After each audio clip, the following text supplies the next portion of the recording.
قرآن مجید میں دو قسم کی آیات ہیں، ایک محکم آیات ہے، خود سورہ آل عمران میں اللہ فرماتے ہیں کچھ محکم آیات ہیں، کچھ متشابہات ہیں، یعنی کچھ کا معنی واضح ہے۔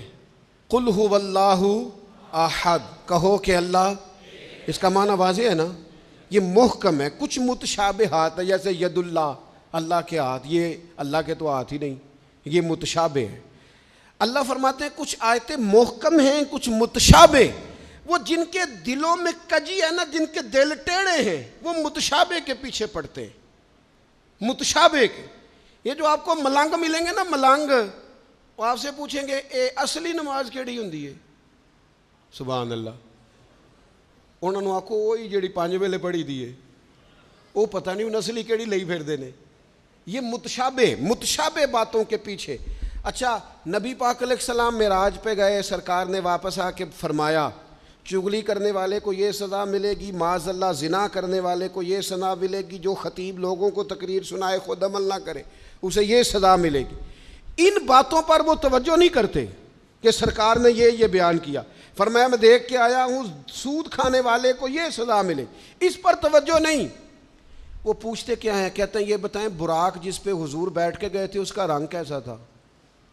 میں آپ کو راز کی بات بتاؤں، معراج میں کیا کیا باتیں ہوئی تھیں؟ او بھائی تو رہنے دے، تیرے پاس جو محکم باتیں ہیں تو ان پہ عمل کر۔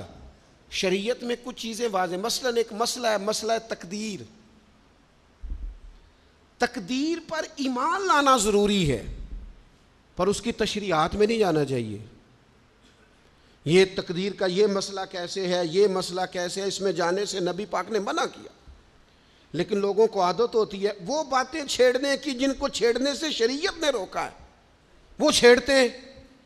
یہ آپ حدیث پاک سنیے، حضرت ابو ہریرہ رضی اللہ تعالیٰ عنہ ارشاد فرماتے ہیں ہم سب لوگ ایک دن بیٹھے تھے تو کچھ لوگ مسئلہ تقدیر پر بحث کر رہے تھے، سرکار تشریف لے آئے۔ فرماتے ہیں حضور نے ہمیں وہ باتیں کرتے سنا مسئلہ تقدیر پر، تو نبی کریم صلی اللہ تعالی علیہ وآلہ وسلم کے رخسار مبارک، یہ حضرت ابو ہریرہ کے لفظ ہیں، فرماتے ہیں حضور کے غصے سے مقدس رخسار اتنے سرخ ہو گئے جس طرح کے انار نچوڑ دیا ہو رخساروں پر، جلال آیا نبی کریم کو۔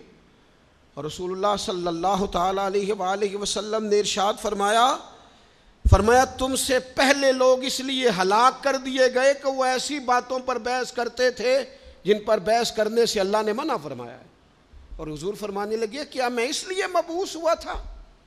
کیا تمہیں اس لیے حکم دیا گیا تھا کہ تم بحث کرو گے مسئلہ تقدیر پر؟ متشابہ میں الجھ گئی ساری قوم، ایسی باتیں ڈھونڈ ڈھونڈ کے لاتے ہیں لوگ، ان کا مزہ لیتے ہیں، کہتے ہیں جی یہ بات تو سارے مولوی کرتے ہیں، انوکھی بات کریں۔ انوکھی بات کون سی ہوتی ہے؟ بات وہی ہے جو اللہ نے قرآن میں بیان کی ہے، رسول پاک نے اپنے فرمان میں بیان کی ہے۔ آپ چھپی ہوئی باتوں کی ٹو میں نہ پڑیں، جن باتوں سے منع کیا ہے۔ 2 دفعہ قسم اٹھائی ہے نبی پاک نے، 2 دفعہ رسول اللہ صلی اللہ تعالی علیہ وسلم نے قسم اٹھا کے فرمایا میں تمہیں قسم دے کے کہتا ہوں مسئلہ تقدیر میں بحث نہ کرنا، میں تمہیں قسم دے کے کہتا ہوں مسئلہ تقدیر میں بحث نہ کرنا۔ او خدا کے بندو، جن باتوں سے ہمارے نبی پاک نے ہمیں قسمیں دے دے کے روکا ہے ان باتوں میں الجھتے ہو۔ معرفت دی گل، معرفت کی ہوندی ہے؟ معرفت وہ ہے جو تمہیں قوال بتائیں گے، گویے بتائیں گے تمہیں معرفت۔ ہمارا قوال جی رات کو جی وہ توحید بیان کرتا ہے، وہ کفر بکتا ہے ظالم، اور تم کفر سنتے ہو۔ توحید وہ ہے جو میرے اللہ نے قرآن میں بیان فرمائی ہے، قل هو اللہ احد اللہ الصمد لم یلد ولم یولد ولم یکن لہ کفوا احد۔ اللہ نے بیان کر دی ہے، کسی قوال سے سننے کی ضرورت نہیں ہے۔ اس لیے تصوف اور طریقت کی اصل کو سمجھے آپ، ہم ملنگوں سے باتیں سنیں گے؟ تو میرے عزیز کبھی بھی ان چکروں میں نہ پڑے، متشابہات میں آپ الجھ گئے۔